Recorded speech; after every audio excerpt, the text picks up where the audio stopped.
샌안토니오의 한 마트 계산대 앞에 아무도 특별하게 보지 않는 남자가 조용히 줄을 서 있습니다.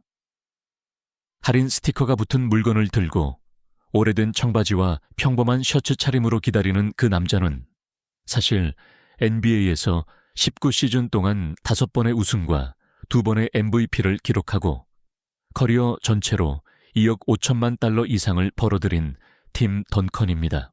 같은 시대의 스타들이 거대한 저택과 슈퍼카, 화려한 브랜드로 자신의 성공을 보여주던 동안 던컨은 거의 반대 방향으로 움직였습니다.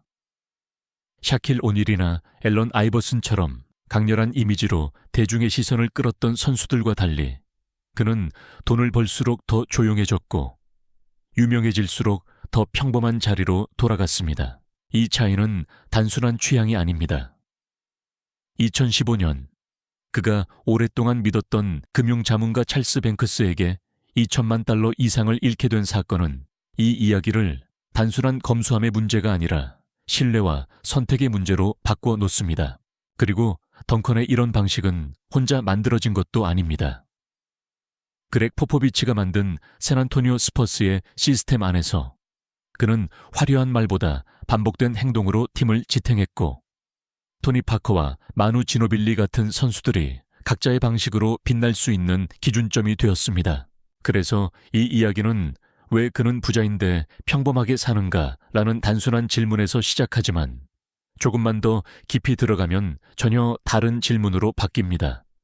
같은 돈을 벌고 같은 리그에서 뛰고 같은 명성을 얻었는데 왜 팀 덩컨은 끝까지 자신을 증명하려 하지 않았을까?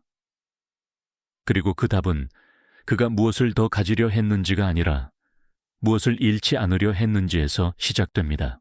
팀 덩컨의 이런 선택은 은퇴 후 갑자기 만들어진 태도가 아닙니다. 그 시작은 농구 코트가 아니라 물속에 있었습니다. 어린 시절의 덩컨은 NBA 선수가 아니라 수영 선수를 꿈꾸던 아이였고 5살 무렵부터 하루 5,000m에서 8,000m를 반복해 헤엄치며 버진 아일랜드를 대표해 올림픽에 나가는 미래를 그리고 있었습니다. 그의 누나 트리샤 던컨 역시 수영 선수였고 가족 안에서 수영은 단순한 운동이 아니라 하나의 길처럼 보였습니다. 하지만 1989년 허리케인 휴고가 버진 아일랜드를 강타하면서 그 길은 한순간에 끊어집니다.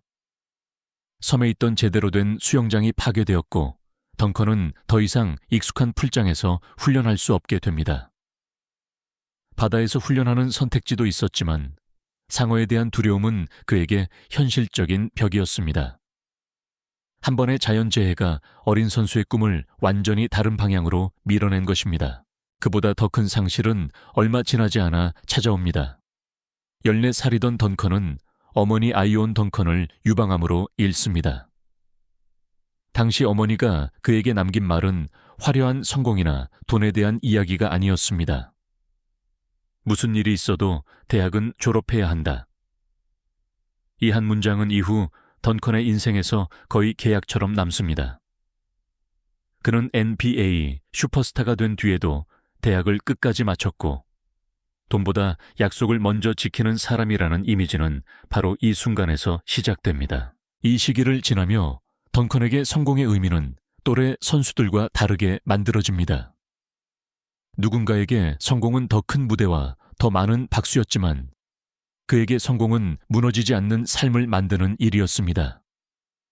집이 사라지고 꿈이 바뀌고 가장 가까운 사람을 잃었던 아이에게 화려한 소비는 그리 단단한 것이 아니었습니다.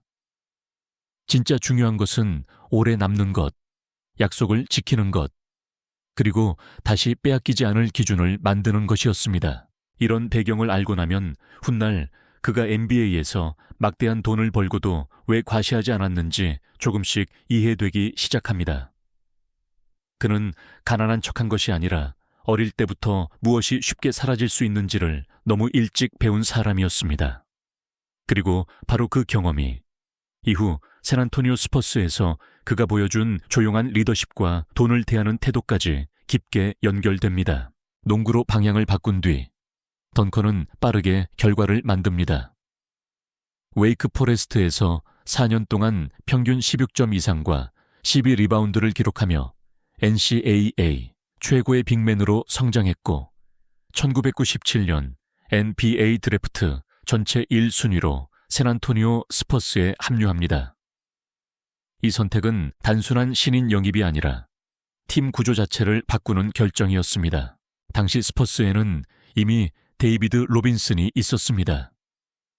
1995년 MVP를 수상했던 리그 정상급 센터였고 팀의 상징 같은 존재였습니다. 같은 포지션의 두 선수를 동시에 중심에 두는 결정은 위험 요소가 분명했지만 스퍼스는 이 조합을 그대로 밀어붙입니다.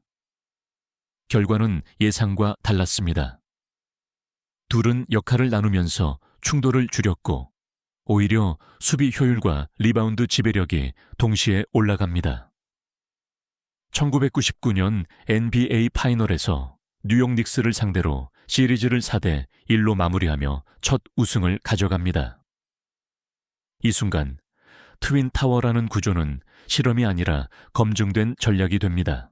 이 구조를 설계한 인물이 그렉 포포비치입니다.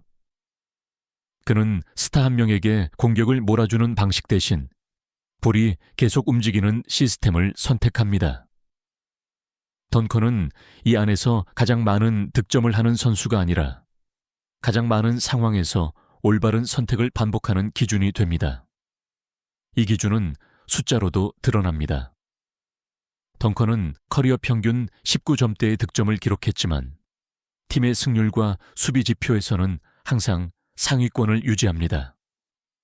화려함 대신 효율이 중심이 된 구조였습니다. 이후 토니 파커와 마누 지노빌리가 합류하면서 팀은 더 복잡해집니다. 파커는 빠른 돌파와 스피드, 지노빌리는 즉흥적인 플레이와 창의성으로 경기의 변수를 만듭니다. 이 두 선수는 동시에 리스크이기도 했습니다. 개인 플레이가 많아질 경우 시스템이 무너질 수 있었기 때문입니다. 하지만 스퍼스는 반대로 갑니다. 개인의 장점을 유지한 상태에서 팀의 리듬을 깨지 않는 방향으로 조정합니다. 이 과정에서 덩컨은 중심에서 균형을 유지하는 역할을 맡습니다. 이 시스템은 반복됩니다. 2003년, 2005년, 2007년, 그리고 2014년까지 이어지는 5번의 우승은 단순한 전성기가 아니라 구조의 결과였습니다.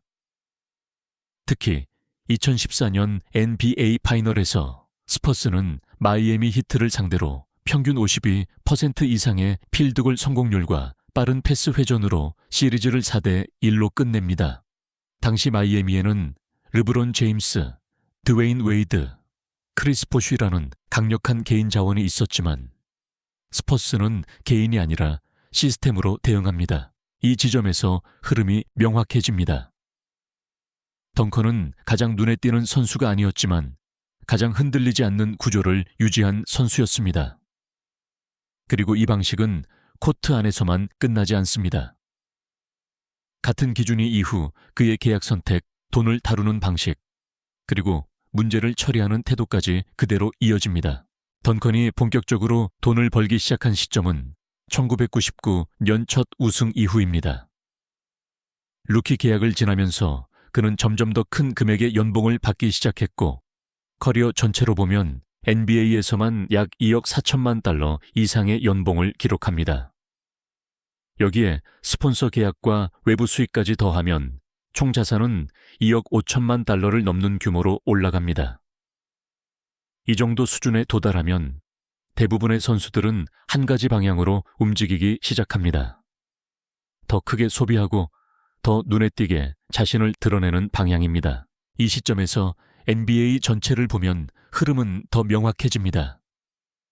같은 시대를 대표하던 선수들, 예를 들어 샤킬 오닐은 수십 대의 차량 컬렉션과 대형 저택으로 유명했고 앨런 아이버스는 보석과 패션, 그리고 라이프 스타일 자체가 하나의 브랜드로 소비되었습니다. 이후 세대에서도 이 흐름은 이어집니다. 거대한 계약과 함께 개인 브랜드를 확장하고 SNS와 미디어를 통해 자신의 성공을 적극적으로 보여주는 방식이 거의 기본값이 됩니다. 하지만 던컨은 이 흐름에서 계속 벗어납니다. 그는 샌안토니오를 떠나지 않았고 대형 시장으로 이동해 더 큰 상업적 기회를 선택하지도 않았습니다. 실제로 그는 여러 차례 더 높은 연봉을 받을 수 있는 선택지를 포기하고 팀과 재계약을 이어갑니다. 2000년대 중반 이후 그의 계약은 리그 최고 수준보다 낮은 금액으로 조정되었고, 이는 팀이 다른 선수들을 유지할 수 있는 공간을 만드는 결정으로 이어집니다. 이 선택은 단순히 돈을 덜 받는 문제가 아닙니다. NBA에서는 한 명의 슈퍼스타가 최대 계약을 가져가는 순간 나머지 로스터의 구성이 제한됩니다. 던컨은 이 구조를 알고 있었고 자신의 계약을 조정하면서 팀 전체의 균형을 유지하는 방향을 선택합니다. 이 시점에서 그의 돈은 개인의 소비가 아니라 팀의 구조 안에서 다시 배치되기 시작합니다. NBA에서는 전혀 다른 종류의 이야기들이 동시에 발생하고 있었습니다. 화려한 계약과 소비 뒤에서 재정 관리 실패나 잘못된 투자로 큰 금액을 잃는 사례들이 반복됩니다. 앨런 아이버스는 수억 달러를 벌었지만 재정 문제로 어려움을 겪었고, 여러 선수들이 잘못된 자문이나 투자로 커리어 이후 자산을 잃는 사건들이 계속 이어집니다. 이 리그에서 돈은 버는 것보다 지키는 것이 더 어려운 문제가 되기 시작합니다. 던컨은 이 흐름과 계속 엇갈립니다. 그는 큰 소비를 하지 않았고 투자에 있어서도 외부에 과도하게 의존하지 않는 방식을 유지합니다. 하지만 바로 이 지점에서 이야기는 다시 한번 방향을 바꿉니다. 2015년, 그가 오랫동안 신뢰해온 금융자문가 찰스 뱅크스와 관련된 사건에서 2천만 달러 이상이 사라지면서 이 이야기는 더 이상 소비를 하지 않는 선수의 이야기가 아니라 누구를 믿을 것인가 라는 문제로 바뀝니다. 그리고 이 사건은 하나를 분명하게 드러냅니다. 던컨이 돈을 쓰지 않았던 이유가 단순한 절약이 아니라 이미 오래전부터 무엇을 잃을 수 있는지를 알고 있었기 때문이었다는 점입니다.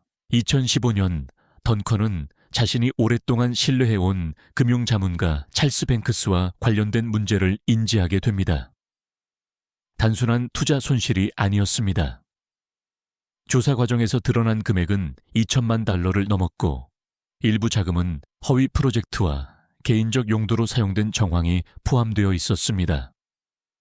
이 사건은 단순한 계약 실패가 아니라 신뢰를 기반으로 이루어진 관계가 무너진 사례였습니다. 이 사건에는 또 다른 이름이 연결됩니다. 찰스 뱅크스는 한때 농구계에서 신뢰받던 인물이었고 여러 선수들과 관계를 맺고 자산을 관리해 온 사람이었습니다. 그만큼 던컨에게도 단순한 외부 자문가가 아니라 오랜 시간 함께한 내부 인물에 가까운 존재였습니다. 그래서 이 사건은 금액보다 관계의 문제로 확장됩니다. 법정으로 넘어가면서 흐름은 더 분명해집니다. 뱅크스는 결국 사기 혐의와 관련된 부분에 대해 유죄를 인정하고 연방법원에서 징역형을 선고받습니다. 이 과정에서 드러난 구조는 단순한 개인의 실수가 아니라 반복적으로 설계된 자금 이동과 정보 왜곡이 포함된 형태였습니다. 이 시점에서 대부분의 사람들은 같은 반응을 예상합니다. 분노, 공개적인 비난 혹은 자신의 피해를 강조하는 방식입니다. 실제로 NBA에서는 비슷한 사건 이후 언론을 통해 강하게 대응하는 사례들이 여러 번 반복되었습니다. 하지만 던컨의 반응은 예상과 다르게 흘러갑니다. 그는 언론 앞에서 거의 말을 하지 않았고 감정적인 대응을 보이지도 않았습니다. 대신 그는 법정에서 자신의 입장을 짧게 정리합니다. 돈을 되찾는 것이 아니라 이 구조가 반복되지 않도록 막는 것이 목적이라는 점을 분명히 합니다. 이 선택은 여기서 끝나지 않습니다. 이 사건 이후 던컨의 삶은 눈에 띄게 더 조용해집니다. 외부와의 연결을 줄이고 자신이 직접 통제할 수 있는 영역 안으로 움직이기 시작합니다. 투자 방식도 단순화되고 관계도 제한됩니다. 이 흐름을 다시 앞쪽으로 가져가 보면 하나의 연결이 보입니다. 그는 이미 어린 시절 한 번의 사건으로 모든 것을 잃을 수 있다는 경험을 했습니다. 그리고 NBA에서 수억 달러를 벌어들인 이후에도 같은 형태의 손실을 다시 경험합니다. 단지 이번에는 자연재해가 아니라 사람이었습니다. 그래서 이 사건은 단순한 금융사기가 아닙니다. 던컨에게는 두 번째 상실에 가까운 사건이었습니다. 그리고 바로 이 지점에서 그의 선택은 더 이상 이해의 문제가 아니라 방향의 문제로 보이기 시작합니다. 그는 왜 돈을 쓰지 않았는가가 아니라 왜 돈보다 먼저 걸러야 할 것들을 계속 줄여왔는가.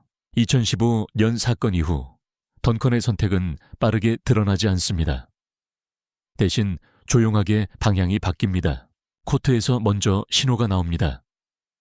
2014년 우승 직후에도 그는 여전히 주전으로 뛸 수 있었지만 2015에서 16 시즌에 들어서면서 출전 시간은 20분대 중반으로 내려갑니다. 같은 시기 팀 내부에서는 변화가 동시에 진행되고 있었습니다. 카와이 레너드가 새로운 중심으로 올라오고 포포비치는 공격과 수비의 축을 그에게 맞춰 재배치합니다.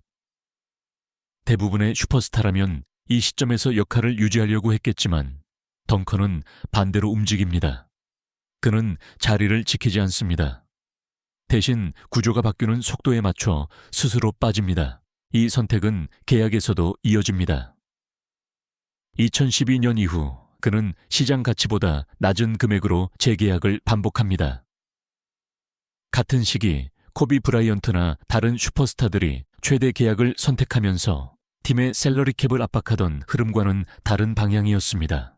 던컨의 계약 구조는 스퍼스가 다른 핵심 선수들을 유지할 수 있는 공간을 만들어냈고 실제로 팀은 2014년 이후에도 경쟁력을 유지합니다. 2019년 던컨은 포포비치의 요청으로 코칭 스태프에 합류합니다. 외부에서는 자연스러운 이 막으로 보였지만 1시즌 후 그는 다시 물러납니다. 이 시점에서 비슷한 선택을 했던 다른 이름들이 떠오릅니다. 마이클 조던은 구단 운영으로, 매직 존슨은 사업으로, 르브론 제임스는 미디어와 투자로 확장해 나갔습니다. 대부분의 슈퍼스타는 영향력을 넓히는 방향으로 움직입니다. 덩컨은 다시 반대로 갑니다. 그는 확장을 멈추고 범위를 줄입니다. 이 선택은 리그 전체의 흐름과 충돌합니다. 같은 시기 NBA에서는 재정 문제와 관련된 사건들이 반복되고 있었습니다. 앨런 아이버스는 2억 달러 이상의 수입 이후 재정 압박을 겪었고 앙투안 워커는 1억 달러 이상의 커리어 수익 이후 파산을 선언합니다. 스카티 피펜 역시 투자 실패와 잘못된 자문으로 큰 손실을 경험합니다.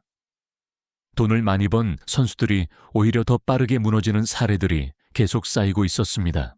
덩컨은 이 흐름을 피합니다. 그는 투자 규모를 키우지 않았고 외부 자문 의존도를 줄이며 의사결정 구조를 단순하게 유지합니다. 큰 수익 대신 큰 손실을 막는 쪽으로 움직입니다. 그는 더 많이 가지는 방식이 아니라 더 이상 잃지 않는 구조를 선택하고 있었습니다. 샌안토니오에서는 덩컨을 알아보지 못한 채 지나치는 일이 실제로 자주 일어납니다.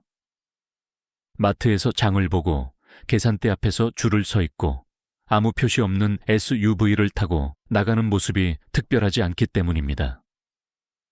이 장면만 보면 그가 누구인지 연결되지 않습니다. 같은 시기 다른 선수들의 장면을 떠올리면 차이가 더 분명해집니다. 샤킬 오닐은 수십 대의 차량 컬렉션과 대형 저택으로 유명했고 앨런 아이버스는 보석과 패션으로 자신의 이미지를 확장했습니다. 이후 세대에서도 이 흐름은 이어집니다. 르브론 제임스는 미디어와 투자로 사업을 넓히고 매직 존슨은 은퇴 이후 비즈니스 제국을 구축합니다. 마이클 조던은 구단 운영으로 영향력을 이어갑니다. 대부분은 코트 밖에서 더 크게 움직입니다. 던컨은 이 장면들 사이에 들어가지 않습니다. 그는 도시를 옮기지 않았고 생활 방식도 바꾸지 않았습니다. 같은 장소에서 생활하고 외부 노출을 최소화합니다.